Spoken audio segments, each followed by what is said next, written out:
Well, good morning again. This is Brother Chad Long from Delhi Baptist Church, and we are in Nahum chapter 2. You'll remember that Nahum's name means comfort, but there's not much comfort in the passage we're going to study today except for the enemies of Nineveh, the enemies of Assyria. They can be comforted because the brutality is over. The reign of terror is over. The judgment has come, and I'll be real honest with you. These few verses we're going to look at this morning, they're kind of difficult to apply to us today. Difficult to glean something out of, because what we're reading is historically accurate.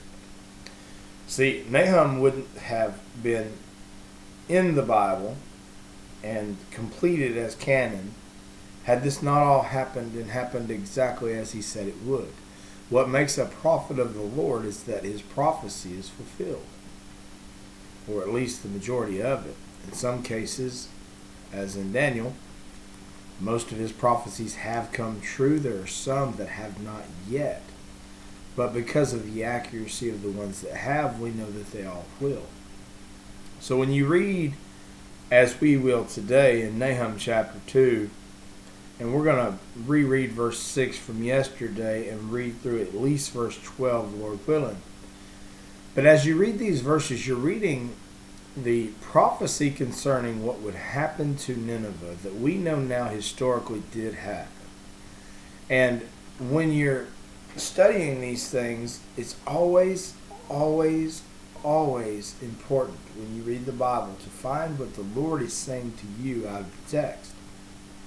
See, if we just read this as a prophecy that was fulfilled, and we only apply it in our lives to a historical account, then we're not going to learn anything other than the Lord keeps his promise and does as he says he'll do.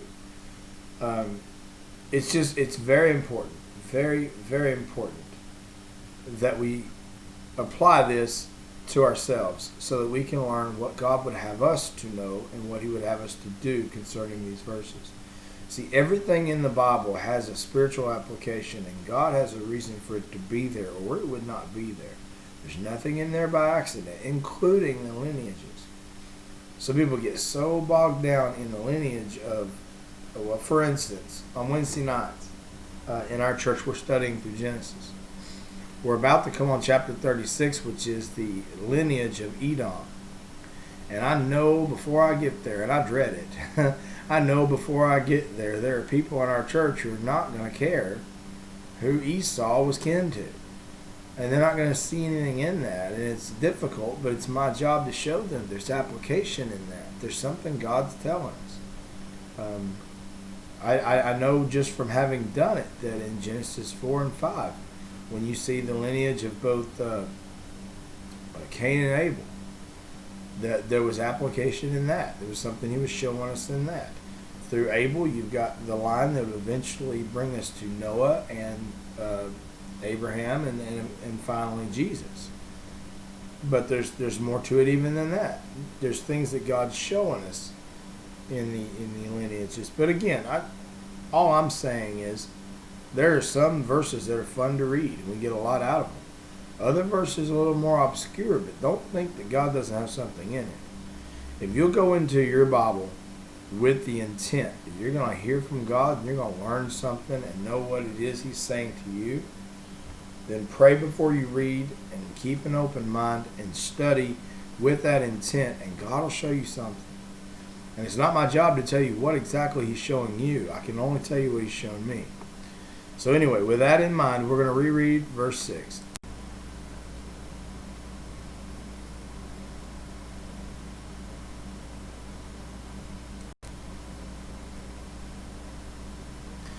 Verse 6 says, "The gates of the rivers shall be open, and the palace shall be dissolved."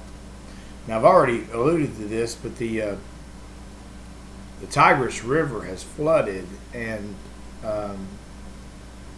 it's gotten past all of the breaks and all of the I think they had built some man-made bermas or something to keep the water out. But it's either by the Medes and the Babylonians or just by the erosion of them. One way or another, there's nothing holding this water back. And when it hits the wall, it erodes out the bottom of the wall and the top of the wall falls. This is actually chronicled in some Babylonian chronicles. I don't have access to them, but I've read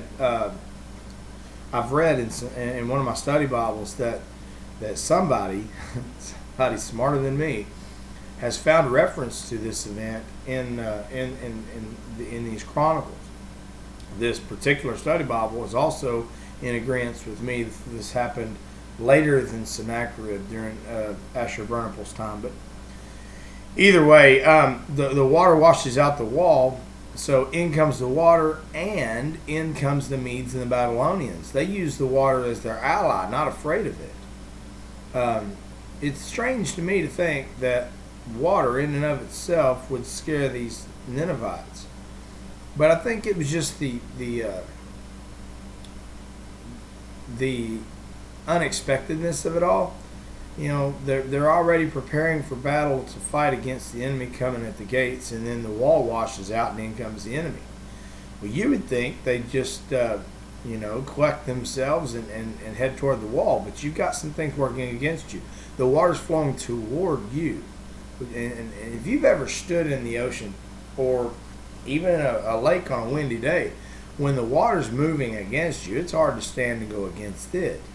But if you're going with the wave, as though surfing or something, it goes with you. It helps you. It gives you momentum. So I can picture this. I can see the water coming through the wall. I can see these men just kind of coming with the water, with the momentum, with their weapons in hand, and attacking the Ninevites and having great success in doing it. So anyway, that's what verse 6 is a reference to. The gates of the river shall be opened, and the palace shall be dissolved. Apparently, the water didn't just hit the walls. It made it to the palace. That's how much water there was. I don't know where in the city the palace was, but let's just assume for a moment you were going to build a palace in a walled city near a river like the Tigris or the Euphrates River. Wouldn't you want to see the river from the palace balconies or from the tower? I can only imagine that they mistakenly, as big as Nineveh is, it took Jonah 3 days to cross it. As big as Nineveh is, you could have put the palace in the dead center and made it more difficult to get to. But apparently they didn't do that. Apparently it was near to one of the walls, near to the river. That wall ran along that river. Not right up against it, but close enough. So anyway, the palace is destroyed, and I didn't mean to linger on verse 6. Verse 7. And Huzab shall be led away. This Huzab is a word that means it is decreed. Now, why they use that word here, I could not tell you. But you can literally read this as such. And it was decreed that they shall be led away captive. That's what the word means.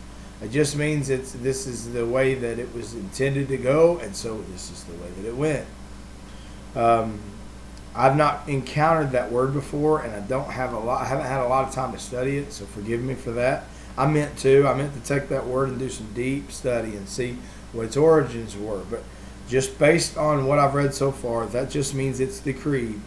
So, again, it is decreed that they shall be led away captive. She shall be brought up, and her maids shall lead her as with voice of doves, tabering upon their breasts.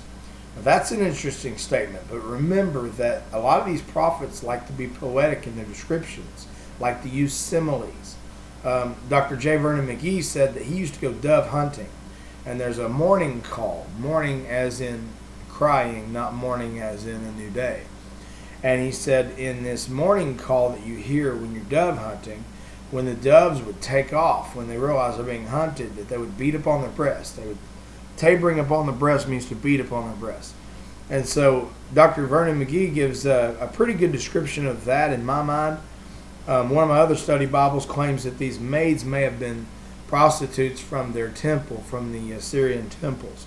So to reread the verse with that in context, it shall be decreed that they be led away captive, and she shall be brought up, she being Nineveh, the city, and her maids, assuming this is those simple prostitutes, shall lead her, Nineveh, as with the voice of doves, meaning there's going to be a lot of crying and mourning and beating upon the breasts.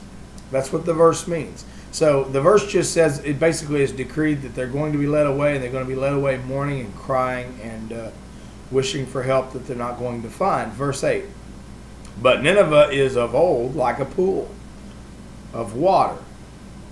Remember, it's underwater, at least a big portion of it. So this is a reference to the water that's come in.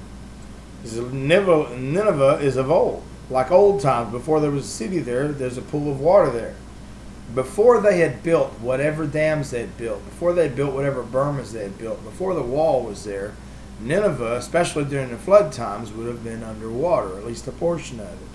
So that's just a verse saying Nineveh is like it used to be. It's underwater, yet they shall flee away. As the water flows, they're running away from the water, and they're running away from the soldiers of the Medes and the Persians that are coming. I'm sorry, Medes and Babylonians. That's so unusual to me. Mostly Medes. But anyway, the Medes and the Babylonians and a small sect of Scythians are with them. They're coming in the gate. All right. Verse 9. No, excuse me. Latter half of verse 8 says, stand, stand, shall they cry, but none shall look back. There are some commanders who are not as cowardly as everybody else in the fight. And that's true in any war. There's always somebody that's bold and brave and ready to fight. But if you can't get your men to follow you, you can't get them to fight, then what good, doesn't do a whole lot of good to be brave. There's somebody standing there in this prophecy Nahum's been given, in this vision he's seen. There's somebody at least standing there saying, stand, fight, we can win this. And it's reasonable to believe that they could have, if they could have gotten their resolve. The majority of the city still has a wall around it. And you still have a great number of people to help you, and you've got it funneled down to a section. You've got a section that they're coming into. So had they stood and fought, let the walls do their job the rest of the way around and fought. I picture the Alamo when I read this. It's more difficult for us to think about a wall in Nineveh and a battle talked about by Nahum because it was so long ago and none of us were around. But the Alamo's a little more understandable. It was surrounded by Mexicans, and they were going to take it. And you had 130 maybe Texans and a few Mexicans in there with them that stood and fought until the outer walls fell, and then they regrouped further back. The difference is none of them were running. They were standing their ground and fighting. Here they're running, and there's only a few saying, stand, shall they cry, but none shall look back. Meaning they couldn't get any help. Verse 9. Take ye the spoil of silver, take ye the spoil of gold, for there's none end of the store and glory out of all the pleasant furniture. Now, I don't know who's saying take the silver and gold, but I have two thoughts on this. And these are original with me. I didn't get them anywhere else. This is just my thoughts from reading this, so take it as such. But I'm thinking there's one of two groups that are hollering, take the spoil. Either A, and this is kind of where I lean, the Ninevites are saying, hey, we have money. Don't kill us. Take the money. There's gold, there's silver, there's all of these goodies we've taken over the many years as, first of all, in battle, as spoil, but also in tribute. Even the country of Judah was paying tribute to Assyria during this time.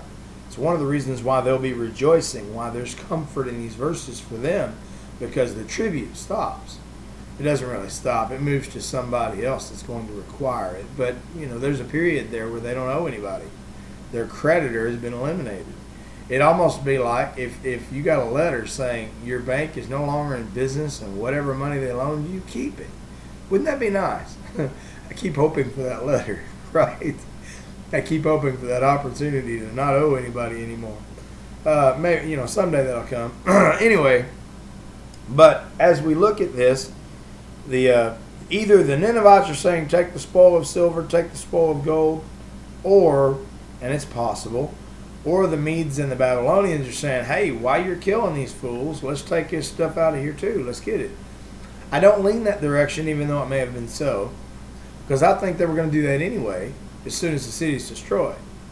But with this, if I'm right, and it is the Ninevites saying this, with this added incentive to try to get some of the pressure off of them in battle, they think this is going to help them. They think they're going to buy their way out of it. And by the way, I told you, try to get out of this what you can. Let me tell you what I get out of that, spiritually speaking to us. You don't buy your way out of your troubles. You may think you do, but you don't. You don't buy your way out of anything. But most importantly, you don't buy your way out of the sin that you've committed against God. There's no paying your way out. You trust in the Lord Jesus Christ, and that's the only way out. That's the only payment He'll accept. That's the only redemption there is. Your money will perish with you. Well, even if it doesn't perish with you per se, it'll perish with whoever inherits it after you. Either way, it perishes too, is the point. So anyway, he says, there's none end to the store and glory out of all the pleasant furniture, meaning it's endless. It's piled up. There's, silver and gold everywhere. So I don't know why I'm yawning. The baby's not even around, and I got plenty of sleep. So forgive me. I don't know what's wrong with me. Verse 10. She is empty and void and waste. This is again talking about Nineveh. So is the destruction of it. Not only is it going to be empty of people, it's going to be empty of all the silver and gold, empty of anything worthy of keeping, empty and void and waste. And the heart melteth, and the knees smite together. Knees smiting together is funny to me because I grew up watching cartoons where they would do this, teeth chattering, knees knocking, and it literally means being scared to death. I mean, that's what it means. Knees smite together, and much pain is in all loins, and the faces of them all gather blackness. Gathering blackness is probably a reference to heaping ashes upon the head. Because if you heap ashes upon your head, you'll turn another color. That's all that has to do with. But spiritually speaking, when you feel at your lowest and most sorrowful, there's like a blackness that'll come over you. We call that depression. So probably some of both. Verse 11, where is the dwelling of the lions? Now lions is interesting here because both the Babylonians and the Assyrians used the lion to, it was a reference to them. They had statues that were lions. They had actual lions, and it was what they thought represented their country, and that's not so unusual. A lot of the British shields I've seen in some of their battles, they have a lion on some of their. In fact, King Richard was called the Lionheart. Lions are used a lot in conquest with countries, nations that think that they're very powerful, because the lion is very powerful. Now, there's a couple of schools of thoughts on this. There's some who think that the lion reference, and there's 10 of them throughout this book, but some people think that the lion reference is a reference to the young men who were strong like lions, and where did they go? Maybe, possibly. But they also had lions. They kept them. As you study in the book of Daniel, the Persians kept some to punish people. The Medes kept some. So lions lived around, and they found ways to utilize them, even if they had to put them in cages and dens and on chains. But whether he's talking about actual lions or men that were regarded as lions, the meaning doesn't change here, so we'll look at it. Where's the dwelling of the lions? It means where did they live? What happened to that? The feeding place of the young lions. Where the lion, even the old lion, walked, and the lions whelped, and none made them afraid. Again, if this is a reference to Assyria, they're saying, where'd your army go? Where are all the people that we heard about that were so brave and so strong and so terrible and ferocious? Or it could mean we've destroyed the city to the point even the lions are gone out of here. Either way. Verse 12. The lion did tear in pieces enough for its whelps, and strangled for its lionesses, and filled his holes with prey and his dens with robin. I'm going to stop at the first part of verse 13. It says, behold, I am against thee, saith the Lord of hosts. And I'm going to stop there. The reference to the lion can mean, like I said, a couple of things. But let's just assume it means Assyria. Let's just assume it means the people. Where'd they go? Why were they so easy to defeat? This was a ferocious people that had brutalized and mistreated many, many folks. Where'd they go? What happened to them? And the beginning of verse 13 makes a big point. It says, behold, I am against thee, saith the Lord. Very rarely does God say he's against anyone. It's very rare. Because God's really only against evil, and he has to judge against it. But the point that I get out of this is, if God be against you, there's no help for you. And so why, people, do we still find ourselves between two choices and not having made up our mind? Are we with God or against him? Do we love him or do we not? Have we been saved or are we unsaved? Are we believers or are we unbelievers? Have we been converted or are we unconverted? Where do you stand? Where are you going to be? Because just as Nineveh is judged, so shall this world be someday. And I would encourage you, I would beg you, please, find comfort in Nahum, but more importantly, find comfort in the Lord Jesus Christ. Find comfort in God. And you won't have to fear any of these things. I don't. I hope I've given you something to think about. Pray you have a good day. God bless you.